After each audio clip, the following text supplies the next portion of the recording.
Hello everyone, welcome to my channel. तो बिना किसी देरी के शुरू करते इस ड्रामा का हिंदी एक्सप्लेनेशन का एपिसोड 22। एपिसोड के स्टार्टिंग में हम देखते हैं कि लिनोई ग्रैंडपा को बता चुकी है कि उसके होटल पे किसी और ने नहीं बल्कि उनके छोटे बेटे शान ने अटैक किया है। लेकिन ग्रैंडफादर मानने से इनकार करने लग जाते हैं कि नहीं, ये मेरा बेटा शान नहीं हो सकता है, तुम्हें जरूर कोई गलतफहमी हो रही है।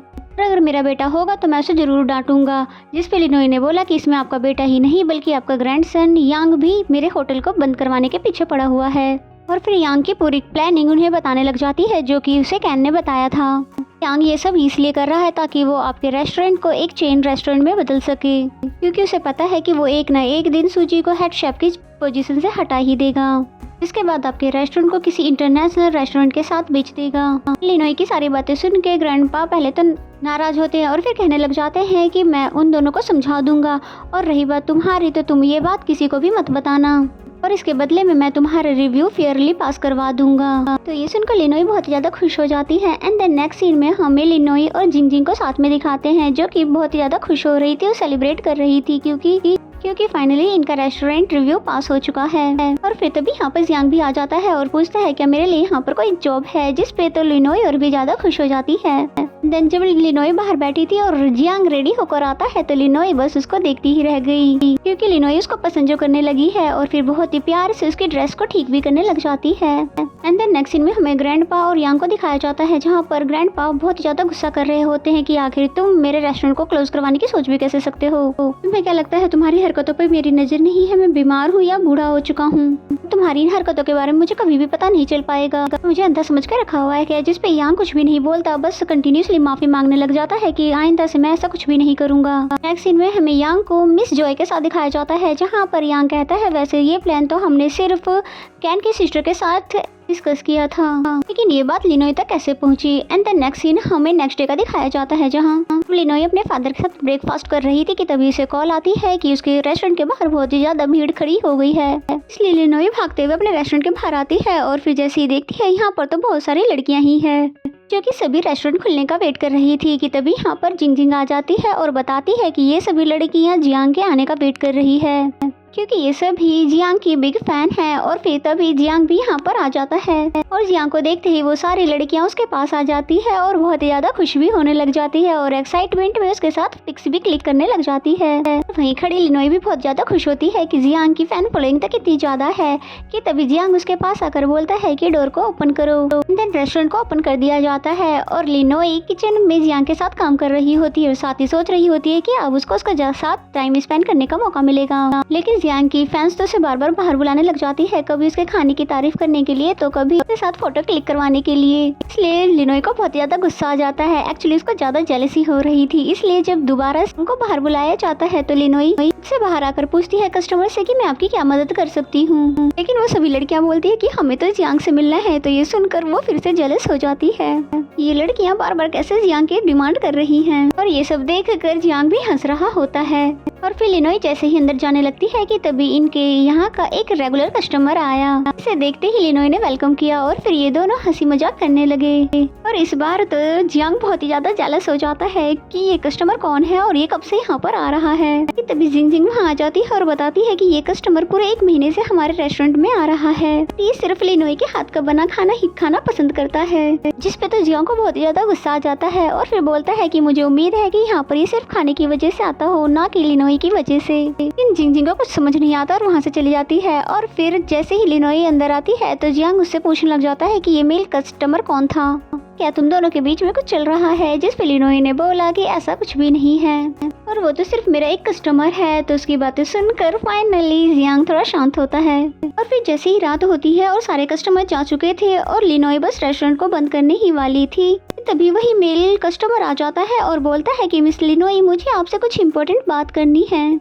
और वो ये बात है कि हम दोनों क्या मूवी देखने चल सकते हैं। तो कस्टमर की बातें सुनकर लिनोई बिल्कुल हैरान हो जाती है कि तभी जियांग यहाँ पर आ जाता है और फिर गुस्से में कहता है कि ये कहीं भी नहीं जाएगी क्योंकि यहाँ पर बहुत ही काम है। जिसपे उस कस्टमर ने पूछा कि तो फिर परसों हम साथ में चल सकते हैं, जिसपे जियांग ने फिर मना कर दिया, ये बोल कर कि इसको किसी भी दिन जाने का कहीं भी टाइम नहीं है। लिनोई को इसकी बातें बहुत ज्यादा अजीब लग रही थी कि ये कितने ज्यादा गुस्से में कस्टमर से बात कर रहा है, इसलिए फिर वो खुद बाहर उसको ले जाती है बात करने के लिए। फिर लिनोई कस्टमर से बाहर आकर बातें करने लगती है, जहाँ पर जियांग बहुत ज्यादा कोशिश कर रहा था कि इन दोनों की बातें सुन सके, लेकिन उसे कुछ भी सुनाई नहीं दे रहा था। और फिर लिनोई जैसे ही वापस आती है तो जियांग उसका फॉलो करने लग जाता है, ये जानने के लिए कि आखिर इसने उस कस्टमर से क्या बात की है। और फिर कहता है तुमने तो कहा था कि तुम दोनों के बीच में कुछ भी नहीं है, लेकिन लिनोई उसकी बातों को सुन ही नहीं रही थी, इसलिए जियांग ने फिर उसको एक जगह पर रोक लिया। फिर पूछने लगा क्या सच में तुम उस कस्टमर के साथ कल मूवी देखने जाने वाली हो। जिसपे लिनोई ने बोला कि मैं उसके साथ कोई भी मूवी देखने नहीं जा रही हूँ क्योंकि मैंने उसे मना कर दिया है, पर मुझे ये जानना है कि तुम इतना ज्यादा गुस्सा क्यों कर रहे हो। जिस पे पहले तो जियांग कुछ भी नहीं बोलता है और फिर फाइनली बता ही देता है कि मैं तुम्हें पसंद करता हूँ, वो भी अब से नहीं बहुत टाइम पहले से। और ये सुनकर तो लिनोई बहुत ही ज्यादा खुश हो जाती है। और फिर जियांग पूछता है पर तुम मेरे बारे में क्या सोचती हो। और फिर लिनोई ने भी फाइनली कन्फेस कर दिया कि मैं भी तुम्हें बहुत ही ज्यादा लाइक करती हूँ। और ये सुनकर जियांग भी बहुत ज्यादा खुश हो जाता है और जैसे ही वो लिनोई को किस करने लगता है कि तभी वहाँ पर जिंगजिंग आ जाती है। फिर लिनोई को अपने साथ ले जाने लगती है किसी जरूरी काम के लिए। इसको रोकने की जियांग बहुत ज्यादा कोशिश भी करता है, लेकिन लिनोई चली ही जाती है। लेकिन थोड़ी देर बाद फिर वापस मुड़कर आती है और जियांग को बोलती है कि कल तुम अच्छे से रेडी रहना क्योंकि कल हमारी फर्स्ट डेट है मेरे प्यारे से बॉयफ्रेंड। तो ये सुनकर पहले तो हैरान हो जाता है और फिर लिनोई के जाने के बाद यही सोचकर बहुत ही ज्यादा खुश होता है कि वो किस तरह से मुझे बॉयफ्रेंड कहकर गई है। एंड देन हमें रात का सीन दिखाया जाता है। यहाँ नींद में भी जियांग को बार बार लिनोई का ही ख्याल आ रहा था और बेचारा सो भी नहीं पा रहा था, न ही ठीक से कुकिंग कर पा रहा था और बस लिनोई के बारे में ही सोचता जा रहा था। और सेम कंडीशन हमें लिनोई की भी दिखाते हैं जो कि बार बार जियांग को ही याद कर रही थी। तभी डोर पर कोई आता है और जैसे वो चेक करती है तो वहाँ कोई और नहीं बल्कि जियांग होता है। और फिर लिनोई हैरान होकर पूछती है कि तुम यहाँ पर क्या कर रहे हो। जिस पे जियांग ने बताया कि मैं यहाँ पर तुम्हारे फादर से मिलने आया हूँ। जिस पे लिनोई बोलती है पर डैड तो घर पर नहीं है, वो अपने फ्रेंड के घर पर गए हुए हैं, आज रात वो वहीं पर रुकने वाले हैं, तुम बैठो मैं तुम्हारे लिए पानी लेकर आती हूँ। और फिर लिनोई जैसे ही पानी लेने आती है तो जियांग भी उसके पीछे पीछे आ जाता है और डायरेक्ट ही उसको किस कर देता है कि अब ये दोनों रिलेशनशिप में जो आ चुके हैं और इतने दिनों से जो इनके अरमान थे उन्होंने फाइनली एक्सप्रेस कर दी। यहाँ ये एक बहुत ही अच्छा टाइम स्पेंड करते हैं। एंड देन मॉर्निंग का सीन दिखाया जाता है जहाँ पर लिनोई उठने के बाद जियांग को देख देख कर खुश हो रही थी। और फिर जैसे उसके डैड की आवाज आती है तो वो बहुत ही ज्यादा परेशान हो जाती है, इसलिए जल्दी से जियांग को छुपने के लिए कहती है। और फिर जैसे ही डैड रूम के अंदर आते हैं तो लिनोई पूछती है कि आप इतनी जल्दी अकेले कैसे आ गए। इस पे उसके डैड ने बोला कि तुम भूल तो नहीं गई हो, आज तुम्हारा स्कूल है, तुम लेट हो जाओगी, इसलिए जल्दी से उठो, तैयार हो जाओ। और जबरदस्ती ही लिनोई को ले जाने लग जाते हैं और बोलते हैं कि तुम जाओ रेडी हो जाओ और मैं तुम्हारा रूम क्लीन करके आता हूँ। जिस पे लिनोई तो बहुत ज्यादा घबरा जाती है कि अब जियांग तो पकड़ा ही जाएगा, लेकिन जियांग यहाँ पर होता ही नहीं है, इसलिए फिर वो पूरे रूम में उसको ढूंढने लग जाती है कि तभी कबर्ड उसे हिलता हुआ दिखता है। इसलिए फिर लिनोई भी समझ जाती है कि पक्का जियांग कबर्ड में ही छुपा हुआ है। तभी अचानक डैड उसे पूछने लग जाते हैं कहीं तुम किसी को डेट तो नहीं कर रही हो। जिस पे लिनोई बोलती है नहीं तो, पर आप ऐसा क्यों पूछ रहे हो। तभी लिनोई को एक बाल दिखाते हुए बोलते हैं कि देखो ये इतना शॉर्ट हेयर है और ये तुम्हारा नहीं हो सकता। जिस पे लिनोई बोलती है पर डैड ये तो आपका है और फिर उन्हें बिठाकर बताती है देखो डैड ये आपसे मैच हो रहा है।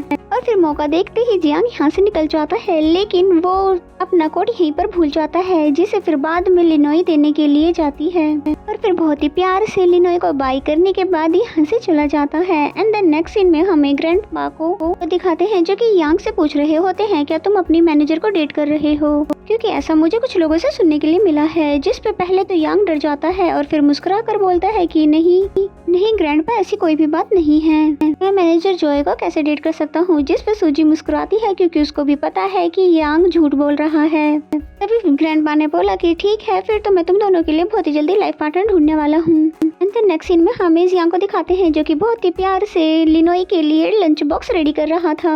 दूसरी तरफ लिनोई भी बहुत ही प्यार से जियांग के लिए लंच रेडी कर रही थी। और फिर लिनोई एक कॉफी शॉप पे आती है जियांग के लिए कॉफी लेने के लिए और जियांग एक फ्लावर शॉप पर आता है लिनोई के लिए फ्लावर्स लेने के लिए। एंड देन ये दोनों जैसे ही मिलते हैं ये दोनों एक दूसरे को देखकर बहुत ज्यादा खुश होते हैं और साथ ही अपना सामान एक दूसरे को दे देते हैं। तभी लिनोई की रेस्टोरेंट की वेट्रेस आ जाती है और पूछती है कि आप दोनों ये क्या कर रहे हो। कि तभी लिनोई उसको खुद से दूर कर देती है। फिर लिनोई गुस्से में फ्लावर्स की तरफ फेंकते हुए बोलती है कि क्या तुम्हें लग रहा है कि तुम लेट आओगे तो मैं तुम्हें डांटूंगी नहीं। इतना कहने के साथ ही वो गुस्से में वहाँ से चली जाती है और जियांग तो बहुत ही ज्यादा हैरान हो जाता है कि भला ये मेरे साथ ऐसा क्यों कर रही है। फिर जियांग जैसे ही अंदर आता है तो उसने भी लिनोई को इग्नोर करना शुरू कर दिया, लेकिन लिनोई उसको कैसे भी करके मना लेती है और फिर सॉरी करते हुए बोलती है कि कुछ रीजंस की वजह से मैं अभी अपने रिलेशनशिप को हाइड रखना चाहती हूँ, इसलिए प्लीज मेरी कंडीशंस को समझो, जिस पे जियांग भी मान जाता है। एंड द नेक्स्ट सीन में हमें ब्रेक टाइम दिखाया जाता है जहाँ पर जियांग और लिनोई एक दूसरे को लंच खिला रहे थे और साथ ही बहुत ही ज्यादा खुश थे क्योंकि वो अब हर एक मोमेंट को साथ में एंजॉय कर सकते हैं। और फिर जैसे ही जिंग जिंग वहाँ पर आती है तो लिनोई ने जियांग को धक्का ही दे दिया और फिर तभी भागकर जिंग जिंग के पास चली जाती है, पर जिंग जिंग को तो समझ ही नहीं आ रहा था कि ये दोनों छुप कर क्यों लंच कर रहे हैं। फिर जिंग जिंग ने बाद में उससे पूछा भी कि क्या तुम जियांग को डेट कर रही हो, जिस पे लिनोई ने तो साफ साफ मना कर दिया कि ऐसा कुछ भी नहीं है। लेकिन अब लिनोई के ऐसे बर्ताव की वजह से वो बहुत ही ज्यादा हर्ट हो गया था, इसलिए बार बार सॉरी करने के बाद भी वो मान नहीं रहा था। लिनोई ने मनाने के लिए उसे किस कर दिया और फिर क्या था, जियांग भी पिघल जाता है, यानी काफी देर तक ये लोग किसी कर रहे थे। नेक्स्ट सीन में मैनेजर जॉय को दिखाते हैं जो कि अपने बच्चे के लिए शॉपिंग करने आई हुई थी, इसलिए उन्हें बहुत प्यार से देखने लग जाती है और फिर जैसे ही उसे खरीदने के लिए आती है तो वो भी उस कार्ड से जो कि यांग का है, इसलिए शॉप ओनर ने पूछा कि आपके हस्बैंड कहाँ पर है, क्या वो आपके साथ शॉपिंग के लिए नहीं आए, जिस पे मैनेजर जॉय तो बिल्कुल ही खामोश रह जाती है, साथ ही उदास हो जाती है। एंड देन नेक्स्ट सीन में हमें कैन को दिखाते हैं जो कि ग्रैंडपा से मिलने के लिए आया हुआ था। बहुत ही जल्द सभी शेफ की एक मीटिंग होने वाली है और उसी दिन ग्रैंडपा का बर्थडे भी है, जिस पे कैन ने कहा कि कोई बात नहीं, मैं डेट को चेंज करवा दूंगा, लेकिन ग्रैंडपा मना करने लगे और कहते हैं कि कोई बात नहीं, एक ही दिन दोनों ही काम होने दो।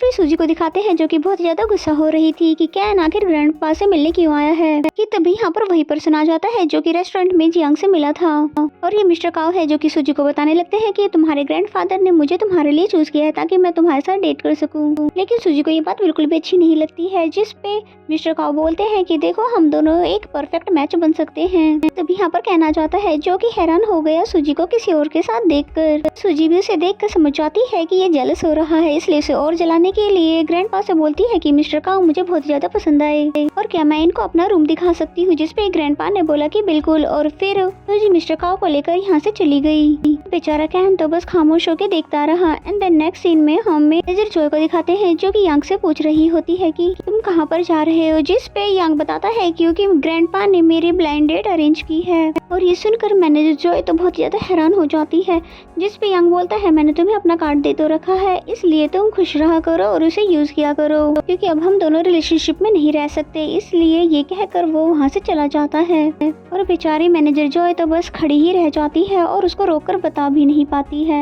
और फिर यांग जब जैसे एक जगह पर आता है कि तभी उसको मैसेज आता है कि उसके कार्ड को एक बेबी शॉप पर यूज किया गया है, इसलिए यांग बेचारा घबरा जाता है कि यहाँ पर मैनेजर जॉय ने जाकर शॉपिंग क्यों की है। इसी सीन के साथ ये एपिसोड यहीं पे खत्म हो जाता है। तो मेरा एक्सप्लेनेशन अगर आपको अच्छा लगता है तो वीडियो को लाइक करें, चैनल को अभी तक सब्सक्राइब नहीं किया तो सब्सक्राइब कर लें और बेल आइकन को जरूर प्रेस कर लें ताकि आने वाले सभी वीडियो की नोटिफिकेशन आ जाए। तो मिलते हैं नेक्स्ट एपिसोड में, तब तक के लिए bye bye and take care.